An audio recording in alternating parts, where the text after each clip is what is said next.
Hello friends, હું સુચેતના વાવડિયા રેસીપીમાં તમારું સ્વાગત કરું છું.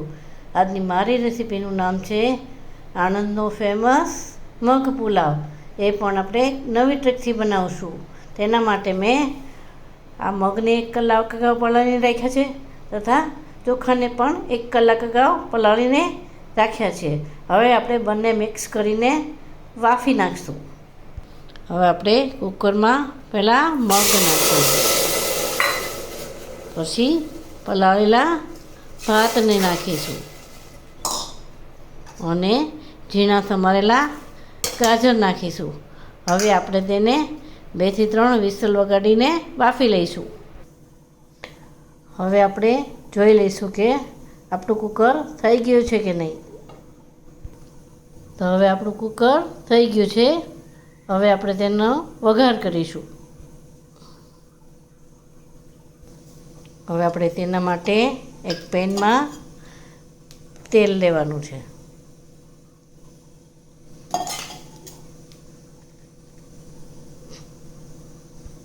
તેલ ગરમ થાય એટલે આપણે થોડી હિંગ લેવાની છે. એમાં આપણે થોડું જીરું લઈશું, 2 નંગ લાલ મરચાં, 4 થી 5 પત્તા લીમડાના લેવાના છે. હવે આપણે તેમાં લીલા મરચાંની પેસ્ટ લેવાની છે. હવે આપણે તેને 2 મિનિટ માટે સાતળવાનું છે. પછી આપણે તેમાં ઝીણા સમારેલા કેપ્સિકમ લેવાના છે, ઝીણા સમારેલા ટમેટાં લેવાના છે અને ઝીણી સમારેલી કોબીજ લેવાની છે. હવે આપણે તેને 2 મિનિટ માટે સાતળવાનું છે.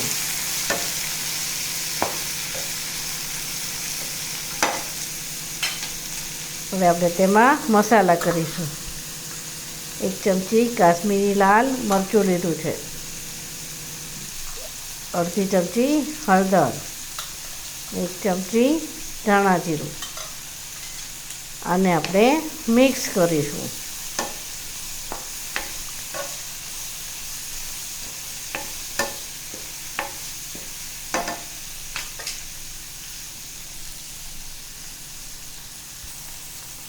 હવે આપણે તેમાં સ્વાદ મુજબ મીઠું લઈશું.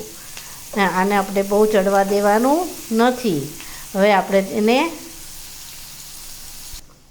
આ વઘારને હવે આપણે આપણું મગ પુલાવ જે બાફેલો છે તેમાં ઉમેરીશું.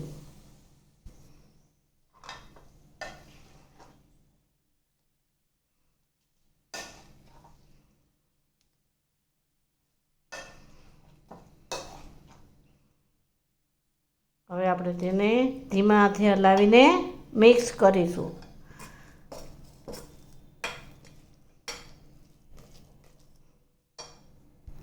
હવે આપણે તેમાં ઉપરથી થોડો ગરમ મસાલો નાખીશું.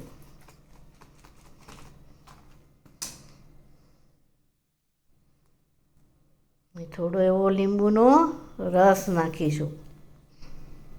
હવે આપણે તેને મિક્સ કરીને સર્વ કરીશું.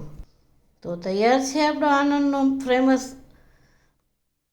મગ પુલાવ. આપણે તેને સલાડ અને મસાલા દહીં સાથે સર્વ કરીશું.